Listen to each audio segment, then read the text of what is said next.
ರಾಜ್ಯಪಾಲರ ವಂದನಾ ನಿರ್ಣಯ ಬಗ್ಗೆ ನಾವು ವಿರೋಧ ಪಕ್ಷ ಎಲ್ಲ ಮಾತಾಡಿದ್ರಿ.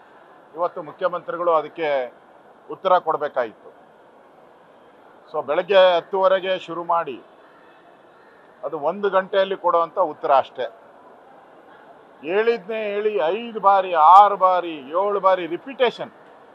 ಅವರು ರೆಡಿಯಾಗಿ ಬಂದಂಗೆ ಕಾಣಿಸಿಲ್ಲ. ಅವರು ಮತ್ತು ವಿಷಯನೂ ಕೂಡ ಹೇಳಿಲ್ಲ. ನಾನು ಏನು ಪ್ರಸ್ತಾವ ಮಾಡಿದ್ದೆ, ನಾನು SC ST ಹಣದ ಬಗ್ಗೆ ನಾನು ಬಡ್ಜೆಟಲ್ಲಿ ಮಾತಾಡಿದ್ದೆ. ಅದು ಬಡ್ಜೆಟ್ ಮೇಲೆ ಅವರು ಉತ್ತರ ಕೊಡಬೇಕಾಯಿತು. ನಾನು ಲಾ ಆ್ಯಂಡ್ ಆರ್ಡ್ರು ಬೀದರಲ್ಲಾದಂಥ ಘಟನೆಯನ್ನು ಪ್ರಸ್ತಾವ ಮಾಡಿದ್ದೆ, ಮಂಗಳೂರಲ್ಲಾದಂಥ ಘಟನೆಯನ್ನು ಪ್ರಸ್ತಾವ ಮಾಡಿದ್ದೆ, ಅದೇ ರೀತಿ ಮೈಸೂರಲ್ಲಾದಂಥ ಘಟನೆ ಏನು ಪೊಲೀಸ್ ಸ್ಟೇಷನ್ ಮೇಲೆ ಅಲ್ಲೇ ಆಯಿತು, ಅದ್ರ ಬಗ್ಗೆ ಮಾತಾಡಿದ್ದೆ.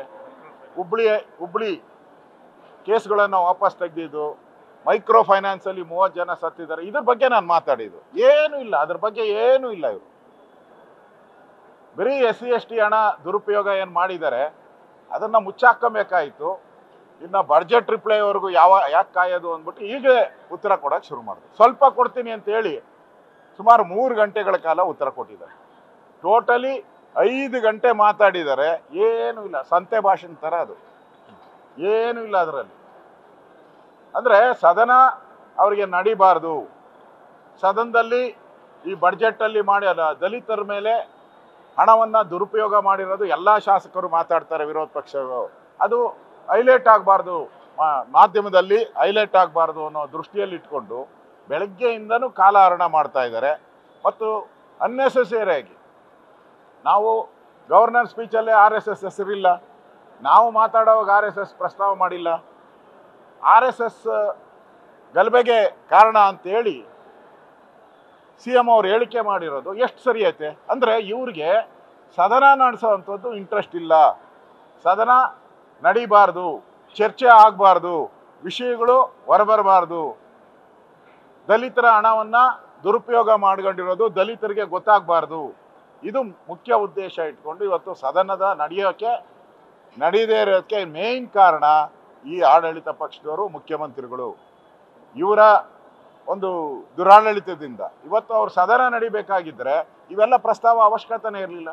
ನಾವೇನು ಪ್ರಶ್ನೆ ಕೇಳಿದ್ದೀರಿ ಅದಕ್ಕೆ ಉತ್ತರ ಕೊಡಬೇಕಾಯ್ತು. ಅದು ಬಿಟ್ಟು ಬೇರೆ ಎಲ್ಲ ಮಾತಾಡ್ತಾ ಇದ್ದಾರೆ.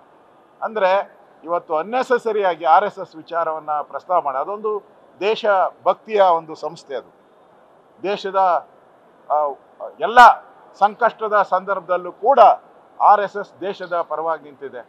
ಲಾಲ್ ಚೌಕ ಕಾಶ್ಮೀರದಲ್ಲಿ ಬಾವುಟ ಹಾರಿಸ್ಬೇಕು, ಭಾರತ ಧ್ವಜ ಅಂದಾಗ ಮುಂಚೂಣಿಯಲ್ಲಿದ್ದಂಥದ್ದು RSS. ಯಾವುದಾದ್ರೂ ಕೆಲಾಮಿಟಿ ಆದರೆ ಆ ಕೆಲಾಮಿಟಿಯಲ್ಲಿ ಮುಂದೆ ನಿಂತು ಹೋಗ್ತಾ ಇದ್ದಿದ್ದು RSS. ಇವತ್ತು ಅಂತಹ ಸಂಸ್ಥೆ ಹೆಸರನ್ನು ಇವರು ಹೇಳೋವಂಥದ್ದು ಎಷ್ಟು ಸರಿ ಇದೆ? ಇವರು ISI ಇರ್ಬೋದು, PFI ಇರ್ಬೋದು, KFD ಇವ್ರ ಕೇಸ್ಗಳೆಲ್ಲ ವಾಪಸ್ ತೆಗೆದ್ರು. ಇವ್ರು ಯಾರ ಪರ ಇದ್ದಾರೆ? ಇವರು ಪಾಕಿಸ್ತಾನ್ ಜಿಂದಾಬಾದ್ ಅಂದರು. ಇಲ್ಲಿ ಏನು ಕ್ರಮ ಇಲ್ಲ. ನನ್ನೇನು ರಾಮನಗರದಲ್ಲಿ ಮತ್ತೆ ಪಾಕಿಸ್ತಾನದ ಬಗ್ಗೆ ಮಾತಾಡಿದ್ದಾರೆ ಜಿಂದಾಬಾದ್ ಅಂತ. ಅಂದರೆ ಕಾಂಗ್ರೆಸ್ ಅವರ ಮನಸ್ಥಿತಿ ಏನು ಅನ್ನೋದು ಇದರಿಂದ ಅರ್ಥ ಆಗ್ತಾ ಇದೆ. ಅವ್ರಿಗೆ ಸದನ ನಡೆಸೋವಂಥದ್ದು ಇಂಟ್ರೆಸ್ಟ್ ಇಲ್ಲ, ಸದನದಲ್ಲಿ ಚರ್ಚೆ ಆಗಬೇಕು ಅನ್ನೋದು ಅವರ ಗಮನದಲ್ಲೇ ಇಲ್ಲ. ಅವರು ಸದನವನ್ನು ಮುಂದೂಡಬೇಕು, ಅದಕ್ಕೆ ಏನೇನು ಬೇಕೋ ಅಷ್ಟು ಕೆಲಸವನ್ನು ಮಾಡ್ತಾ ಇದ್ದಾರೆ. ಇದು ಖಂಡಿಸ್ತಿದ್ದೀನಿ ನಾನು. ನ್ಯೂಸ್ ಫಸ್ಟ್ ನಿರ್ಭೀತಿಯಿಂದ ನಿಮ್ಮ ಪರವಾಗಿ.